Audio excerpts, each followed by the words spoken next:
I want to share a nice story from the students of Sheikh Ibn Baaz, rahimahullah ta'ala.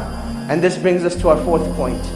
That fourth point is, it's not about how you live your life in this world, but it's all about how you will be raised in front of Allah subhanahu wa ta'ala. And this alludes us to the point that whatever you die upon is what you shall be raised upon. So let your last deed be your best one. And the story goes as follows. There was a brother who came overseas, and he came to seek a bachelor's degree in any field. And the natural climate was that this was the first time he got freedom from his family. In his society, people are very religious, very practicing. He couldn't have the fun that he wanted to have. So he comes to a place like England. He's in a free mixing university. In a society where no girl looks at you. In fact, there are no girls in your class. Now all of a sudden they're sitting next to you. And you can actually find an excuse to talk to them. Hey, can I borrow a pen? Hey, can I borrow some paper? And conversation becomes very easy. And now that you have a foreign accent, oh my God, you're a fitna for them. And this was the reality that he went through. That he came from a foreign land, and this attraction hit him right away. The initial stages were that he'd just go out for lunch, he'd just go out for meetings, and that is how life continued. He never actually committed zina. One day though, he went to a party, and he committed zina. Out of, pure emotion, he committed zina. And when he was done, he just lay there thinking, I have just ruined myself. And he didn't know what to do. He didn't know where to go. He didn't have any close friends that could guide him. He knew that the only place that this guidance that he had known was back in his hometown. He booked a ticket back to Saudi Arabia where he was from. And on his way, he had a stopover in the country of Qatar. While he's in Qatar, he goes to the musalla and he's just crying. And you'll see that this is one of the most awkward situations that you'll have. You can think about when you're with people and there's this awkward silence, and it's really weird. What do you do in that situation? What becomes even more awkward is when you see a grown man crying like a baby. He's crying like a baby. What do you do in that situation? One of the students of Sheikh Ibn Baaz, rahimahullah, he saw this man. And he goes up to this man and says, oh man, why are you crying? What's wrong? And he explains to him the situation, that I committed zina and I've destroyed myself. And the only way I can get rid of this pain is if I go back and have the hudud implemented on me. This is the only way I will be purified. The student calms the man down and he says, look, don't do anything rash. Let's go back to Riyadh together and we'll deal with the situation. They head back to Riyadh and the man is still crying throughout the whole journey. He feels really bad for what he has done. The student says, look, we've arrived in Riyadh, go spend the night at home, I will call you in the morning. Just make sure you don't do anything. Don't do anything, just wait till I call you. The next morning, the student calls Sheikh Ibn Baaz, and he asks Sheikh Ibn Baaz, rahimahullah, ya Sheikh, this is what happened. I met this man, he committed zina, and he feels that the only way he can be purified is if he has the hudud implemented on him.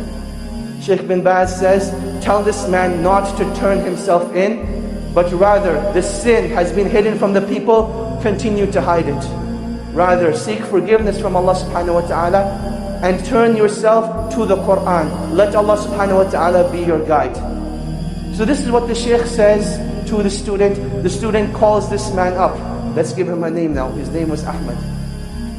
He tells Ahmad, look, the Shaykh says, don't turn yourself in. Death is the easy way out. This pain and suffering will not be taken away from that act. And Allah subhanahu wa ta'ala does not want this from you. But rather Allah subhanahu wa ta'ala wants you to rectify your ways, turn back to Allah subhanahu wa ta'ala, and that is when that pain and suffering will be taken away. That is what Ahmad decides to do. A couple of days go by, he starts reading the Qur'an, he starts praying in the masjid, and he says that I never missed a single salah in the masjid since that event took place. This continues for about 2 weeks. Now this student, he disappeared from the life of Ahmad. There was no contact between him. And then one day, he notices that he has a missed call from Ahmad. He says, later on I'll give him a call.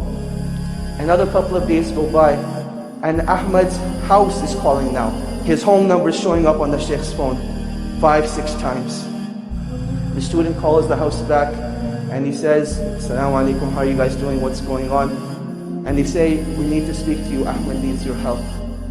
And he says, definitely, I'll come over and see you tonight after Isha. He prays Isha, heads over to the house. And he sees that something just isn't right. That you can walk into a place, no one will say anything, but you can see it from their faces. You can see it from their sights, that something just isn't right. He goes to the father and says, Assalamu alaikum. He says, Wa alaikum assalam. He says, I don't even know what to say to you, but I want to thank you from the bottom of my heart. Because I know if it hadn't been for you, this wouldn't have happened. And the student's thinking, what did I do? So he says, well, what happened? What are you talking about? And he says, let me show you. He says, Ahmed went and prayed Salatul Isha tonight. And he came back and he came to pray his sunnahs. And he was in his room for a really, really long time. And we went to seek him out. We didn't know what had happened to him. But I want to show you. He took this student to Ahmed's room. And there Ahmed was in Sajdah. And Allah subhanahu wa ta'ala took his life away at that time. And that is how he passed away. This is the story of an individual not who was righteous, but this man committed zina, one of the biggest sins in Islam. And this is how Allah subhanahu wa ta'ala took his life away. And inshallah, when he's resurrected, that's the deed he's going to be resurrected on, making sajdah to Allah subhanahu wa ta'ala. And that is why when it comes to pain and suffering only becomes negative if it creates a barrier between you and Allah subhanahu wa ta'ala. But it becomes positive. Pain becomes positive, a motivation for you when it brings you back to Allah subhanahu wa ta'ala. And this is what every individual who's going through pain and suffering needs to realize. That this point of pain and suffering is not that Allah subhanahu wa ta'ala wants to punish you, but rather this is a calling from Allah subhanahu wa ta'ala. Oh my slave, come back to your Lord. Oh my slave, this is a reminder for you that I want to bring you back to